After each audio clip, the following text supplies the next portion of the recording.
Salut à tous et bienvenue dans Malte à propos, épisode 42. Chose promise, chose due, je vous avais promis une dégustation, un clash entre 4 whiskies de 15 ans d'âge. Voilà, c'est pour maintenant, c'est pour tout de suite. 4 whiskies, 4 single malt écossais de 15 ans d'âge, tous marqués par un vieillissement en fût de sherry, en tout cas en partie. En commençant par le Benromach 15 ans. Donc si vous vous en souvenez, son petit frère, le 10 ans, avait fait partie de la première dégustation du premier clash des 4 whiskies de 10 ans d'âge et il avait gagné. Donc ça c'est son grand frère, le 15 ans d'âge. Au niveau des caractéristiques également, quasi identique, 15 ans d'âge mais réduit à 43%, filtré mais non coloré. Il doit un peu incarner un profil aromatique quasiment disparu aujourd'hui. C'est un whisky du Speyside avec un caractère fruité affirmé. Mais légèrement tourbé. Marqué par les fûts de sherry, pour le Benromach 15 ans, c'est un vieillissement qui a été fait exclusivement en ex-fût de Bourbon et ex-fût de sherry Oloroso, donc sec, les deux, de premier remplissage. Petit bémol, un gros gap au niveau du prix pour ce Benromach 15 ans. Pour le 10 ans sur le marché français, on est autour de 50 €. On peut le trouver un peu moins cher assez facilement. Le 15 ans, sur le marché français, ce sera plutôt autour de 90-100 €, donc un gros gap de prix. C'est possible de le trouver moins cher, autour de 70 € sur certains sites en ligne. Il y a toujours une rupture entre les entrées de gamme 10-12 au niveau commercial, je pense. Il passe à 15-18, il y a toujours une rupture de prix assez franche, qui n'est pas toujours justifiée par la qualité. Après, il faut au moins qu'il soit un peu meilleur. On va continuer du coup avec le Bowmore 15, qui est en petite fiole ici. Et donc là, c'est le Darkest, qui a été commercialisé entre 2007 et 2017. Et donc la différence entre le Bowmore 15 ans standard et le Darkest, c'est que le finish en fût de sherry est beaucoup plus long sur le Darkest. Il est de quelques mois sur le Bowmore 15 ans standard, et il est de 3 ans sur ce Bowmore Darkest. Donc on peut s'attendre à une petite sherry longue, marquée par la tourbe également, moyennement tourbée. Celui-là 22 ppm, donc il est réduit à 43%, filtré, et une aberration, il est coloré. Parce qu'au bout de 3 ans dans des fûts de sherry, on se demande quelle est la nécessité de colorer un whisky avec du caramel E150 pour obtenir cette magnifique couleur bien standardisée. Pour l'Highland Park, on est sûr qu'il n'est pas coloré parce qu'aucun Highland Park n'est coloré. On est bien d'accord. Il est filtré bien sûr puisqu'il est en dessous de 46, il est à 44. On ne présente plus la distillerie Highland Park. Vous savez que le 10 ans Highland Park c'est un peu notre favori. Le rapport qualité-prix, il ne faut pas le chercher sur le Highland Park 15 qui est maintenant entre 70 et 90 €. Sachant que si vous avez une bouteille en céramique, c'est du collector. Ils ne le font plus, ils sont repassés en emballage de bouteille verte. Vous la conservez éventuellement si vous êtes collectionneur. Finition bien sûr en fût de sherry de premier remplissage. Ouais. Sur le Clocandre 15, ils mettent en avant une finition en fût de Bourbon. Et en ex-fût de sherry. En ex-fût de sherry, marketing total, c'est 15 ans, richly matured. C'est juste la seule particularité qu'ils mettent en avant, c'est cette double maturation ex-fût de Bourbon, ex-fût de sherry, mais qui est finalement ultra classique. C'est un argument commercial, voilà. C'est le cas de tout, on pourrait le mettre sur toutes les autres bouteilles aussi. Ouais. C'est le moins cher de l'eau aussi, on peut le dire, bien moins cher, puisqu'on le trouve à combien Autour entre 40 et 50 € le Clocandre 2. Ouais. Le deuxième moins cher, ce sera le Bowmore qui se trouve autour de 60 € à peu près. Et sinon les deux plus chers, là il y a vraiment un gap au niveau du prix, on rajoute une trentaine d'euros sur ces prix-là pour le Benromach et le Highland Park. Number one, c'est parti. Beaucoup de sherry. Beaucoup de sherry, mais bien équilibré. Bien, oui, sucre, un peu de sucrosité. Un peu de sucrosité. Ouais. Pourtant, quand il est fini en PX, en fût de Pedro Ximénez, normalement non. En tout cas, ça ne doit pas être majoritaire. Ouais. Au niveau des sherry utilisés, on est plus sur des sherry secs. Un très beau nez. Très joli nez aromatique, équilibré, doux. Pour un qui aime le sherry. On peut les faire tout seul. Ouais, on peut tous les faire au nez. Différent. Ouais. Mais un autre sherry. Mais un bon nez aussi. Ouais. Je dirais encore plus expressif aromatiquement. Mais de très beau nez aussi, un peu de vanille en fond. Toute légère fumée aussi, j'ai l'impression. C'est une possibilité. Je parie déjà sur le Benromach. Différent, encore complètement différent. C'est Un fou. tout petit peu d'alcool. Plus minéral. Plus minéral, ouais, plus Ouais. agressif, plus dur. Peut-être le Highland Park. C'est une dimension Mais très... aucun pour l'instant ne me déçoit au nez. Non. Un très beau profil. Ouais. Un très beau nez aussi. Ah oui, J'aurais du mal à la départager là sur le nez. là encore plus de sherry. C'est vraiment la dominante. Il rejoint un peu le numéro 1 de Ouais. Il rejoint un peu le numéro 1. Aussi très bon. En fait, sur les nez, il n'y en a aucun qui est décevant. Aucun décevant. Un peu plus dur, le 3 est un peu plus Ouais. minéral. C'est celui qui sort du lot au niveau du nez, Prenons le numéro 1. Ouais. Il y a la tourbe qui ressort, qui ressort maintenant qu'on a senti les autres. qui vient s'équilibrer avec le sherry maintenant. Bien, bien. Pas une franche attaque de tête. Sucrosité toujours. Petite amertume sur la langue, petite puissance. Je le reprendrai un tout petit peu parce que c'est le premier, toujours pareil. Mais J'en ai plus déjà. pas On nous a servi des doses microscopiques. Mais là, vraiment, On n'a pas été très généreux avec nous là. Je suis très très agréablement surpris déjà par le 1, qui a une tourbe sympathique, un peu saline, qui n'est pas dominante du tout, et un sherry bien marqué. Le seul reproche que je lui ferais peut-être, parce qu'il est très aromatique, il est long en bouche, il est un tout petit peu monolithique je trouve. Ouais, et il y a pas l'attaque n'est pas franche. Ouais. Je les aime aussi un peu tourbés. Maintenant qu'on a pris le premier, je dirais presque que le premier était plus tourbé.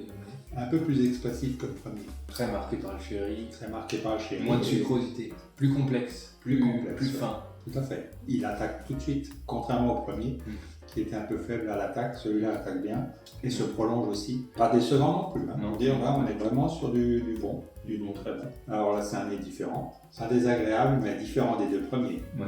On a moins le chéri, Moins sherry. le distillat. Ouais, distillat, fraîcheur, minéralité. Fraîcheur, ouais. Ça change, mais j'aime beaucoup. Ah, on trouve là des notes de fruits. Pas trop de chéri, mais une petite note de fruits jaunes, là, d'abricot, On est beaucoup plus sur le fruité marqué par le distillat. Intéressant aussi, mais un peu moins puissant que les autres. Une bonne longueur aussi. Belle longueur, ouais. Belle complexité. Le chéri, c'est pas ce que je préfère, mais celui-là me plaît bien. Il paraît moins expressif comme ça parce qu'il est beaucoup moins marqué par le sherry, mais il a une belle complexité. Il est... Bien aussi, bien. Ça va être très dur à classer tout ça. Hein. Pas de tourbe. Non, petite faiblesse en bouche. Peut-être le plus décevant. Moins complexe. Là, on est vraiment sur un sherry très classique qui est pas désagréable. Non, Loin de là, mais- je dirais, je serais peut-être pour le Kando. Il n'est quand même pas Il désagréable. n'est pas désagréable.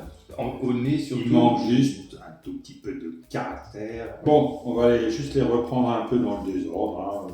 Ouais, Enfin, sachant que moi j'en ai déjà fini 2 vu les quantités que j'avais. Ah bah tant pis pour toi. Hein. Mon premier au nez, la tourbe, j'ai l'impression s'exprime de plus en plus au Il fur et à est mesure. tourbé, effectivement, bien tourbé. Toujours cette faiblesse d'attaque. Là maintenant, la tourbe est vraiment présente dans le goût. Ce côté, je dirais, feuille de céleri. Feuille de céleri. Oui, bah, ça me fait penser un peu à cette pointe sur la feuille de céleri, cette pointe un peu saline. Le côté tourbé, le côté salin. D'accord. Il a une bonne longueur. Je ne le mettrai pas en premier, je ne pense pas. Maintenant que je l'ai repris, c'est là, on sent bien la sucrosité. C'est peut-être le plus équilibré des 4. Une belle puissance, complexe. Chéri, bien sûr, beaucoup de chéri, alors faut aimer. Belle longueur, Très fine fumée. ouais, très léger, très léger. Très léger, Il mais. n'y a pas ce côté salin. Non, c'est côté barbecue plus côté Effectivement, alors je ne connais pas le beau mot, je ne connais pas beaucoup, mais caramélisé. Ben Romac. Je suis. Ouais. Je dirais Ben Romac parce qu'il est bon. J'avais gardé le souvenir des 10, ouais. qui était très bon. Il a le même profil. Donc le 3, sachant qu'on est effectivement sur du un peu toujours plus minéral, plus fruité. Plus fruité, ouais. Et c'est très drôle parce que le Highland Park 15, si c'est celui-là, mais je m'en souvenais comme beaucoup plus tourbé, beaucoup plus marqué par Non, la tourbe. là, la tourbe, On la sent pas. On la sent pas. Et on sent beaucoup moins le chéri, il est en fond, vraiment en fond. Ouais. Par rapport au fruité, par rapport au côté minéral, c'est derrière. Ah, on ne sait pas si c'est lui. On ne sait pas si c'est lui. On peut partir dessus, mais effectivement, c'est un bon whisky aussi. Ouais. Mais on n'aura pas le côté chéri, ce qui est étonnant, puisqu'on parle de fût de premier remplissage, et donc il aurait été un peu plus marqué. Mais il a ce côté fruits secs, fruits jaunes. C'est fruits jaunes que tu n'as pas dans le Fruits chéri. jaunes, Fruits ouais. secs, c'est vraiment aussi. Non, caractéristique. fruits secs, oui, fruits Mais jaunes. fruits secs, il est aussi dedans. J'aime bien aussi. J'aime bien, j'aime bien. il est bon. Le lait est très agréable. Le lait est bien. Sur un sherry classique. Ouais, sherry classique. Mais il manque un tout petit peu de caractère. Voilà.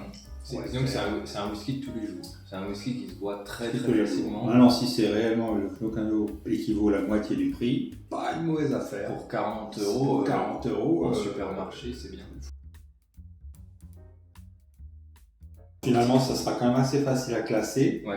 Donc premier le whisky numéro 2 pour toi, deuxième le Highland, Non, c'est pas. Lapsus. C'est pas. Deuxième le whisky numéro 3, troisième le 1, Le 1 et quatrième le 4. Mais sachant que quand même, toujours en fonction du prix, on pourra moduler un peu. Ouais.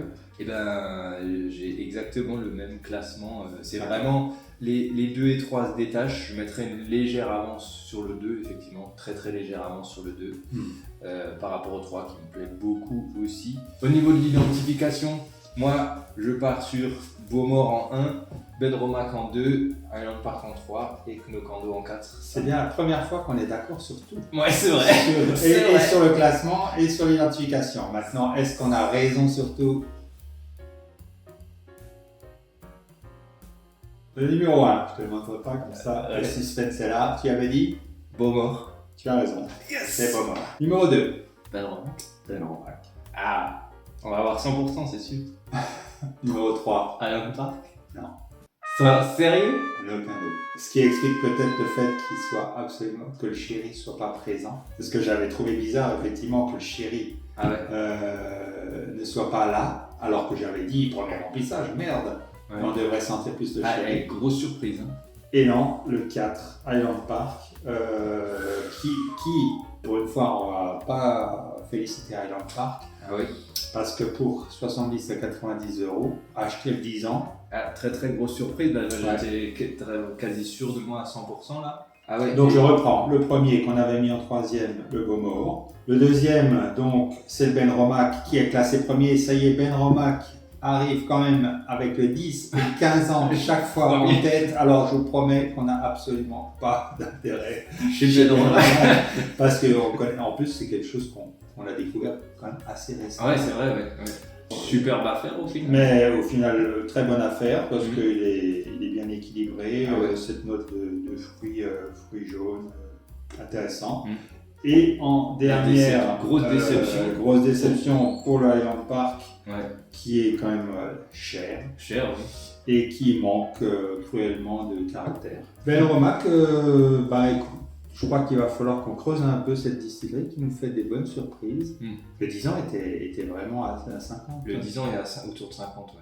Donc ça vaut pas la différence de prix. Hein, non, parce que le 10 ans est déjà hyper bon. Mais bon, après... Mais à 70, c'est pas volé. Si on élimine le côté prix et qu'on garde que le côté qualité, à un moment donné, on ne peut pas faire de proportionnalité entre le prix et la qualité. C'est pas possible. Non. Donc voilà, si on doit résumer, Benromac valeur sûre, une très belle surprise sur le Knocando 15. Franchement, si vous arrivez à le trouver en supermarché autour de 40 euros, achetez-le.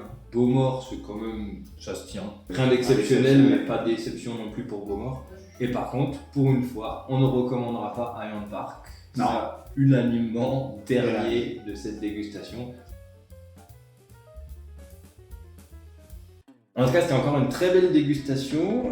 Merci de l'avoir suivi avec nous, en tout cas en décalé. Yes. On revient très vite pour de nouvelles choses, de nouvelles dégustations, à l'aveugle ou non, bien accompagné ou non. Il faut quand même de la qualité. Si vous voulez pas être toujours là, mais attirer la dégustation, il faut quand même monter le niveau. J'espère que cette vidéo vous a plu. Encore une fois, n'hésitez pas à laisser des commentaires sous la vidéo. C'est toujours sympa de discuter avec vous. Est-ce que vous avez déjà goûté un de ces whiskies? Est-ce qu'il vous a plu? Oui, non, voilà. N'hésitez pas à le mettre en commentaire. S'il y en a un qui bat le Benromac, dites-le nous. Faites-nous des battles et allez-y. C'est notre combattant. Voilà, ce sera notre côté. Voilà. Et bien sûr, le plus important, portez-vous bien. Ciao.